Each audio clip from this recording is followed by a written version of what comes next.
We're now about to look at the student level list.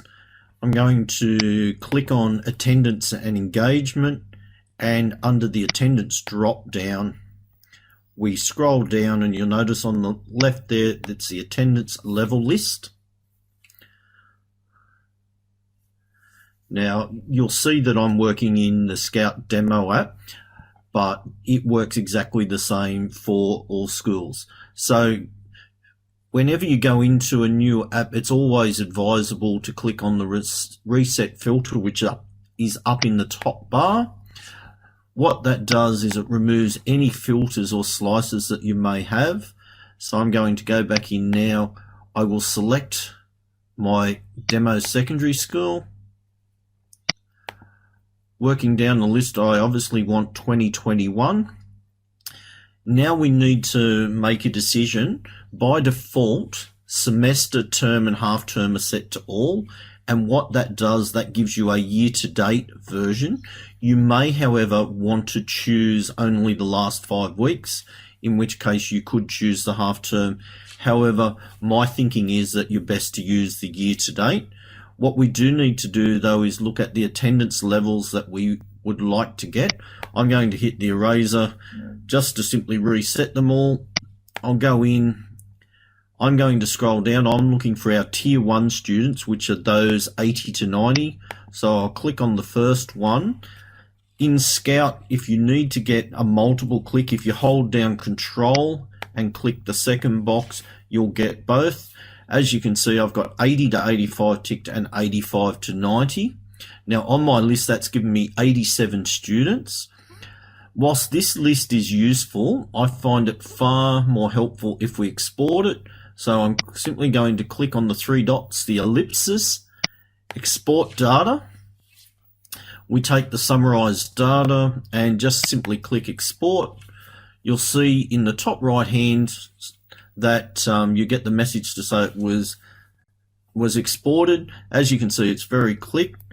If I double click to open it,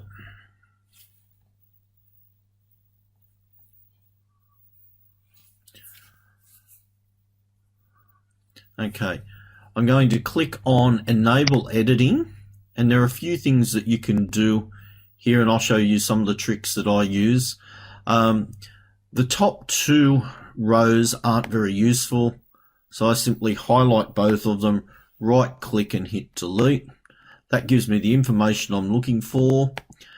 A very quick shortcut if you're looking to get the size of the columns right, if you put your cursor on the join between 2 columns and double click, it'll automatically resize to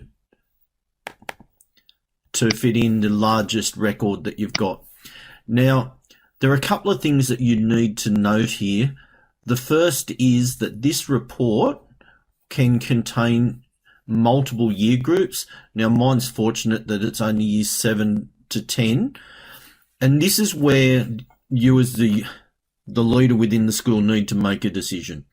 The work that we're doing under the 80s to 90s work is the right work, and it's the right thing to be doing to improve attendance. You could choose to look at a filter here and exclude year 11 and 12 if you wanted to.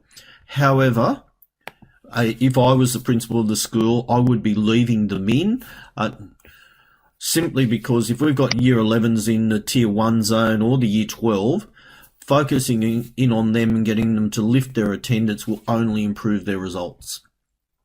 Now, there will be student names that may come up depending on the time period that you put in where the student's no longer enrolled in your school, and that's because at some point in that period they were, and you just need to obviously know your cohort well enough and delete those ones so that you can prioritize the students that you're going to focus on. Now, this list, in the way we used it, is correct as of close of business of the prior day. So if I'm looking at it Tuesday, it's correct as of Monday. We can, though, if you wish to, only look at the last 5 weeks, and this will auto-populate depending on where you are. Because I'm in Scout Demo, the data is not up to date. But if I wanted to look at only the last 5 weeks, if I click that, you'll see the number and names of students and all these figures change, and you can still export it. However, to me, I would be using the year to date. Okay, thank you very much for listening. I hope that you go in and find that very useful.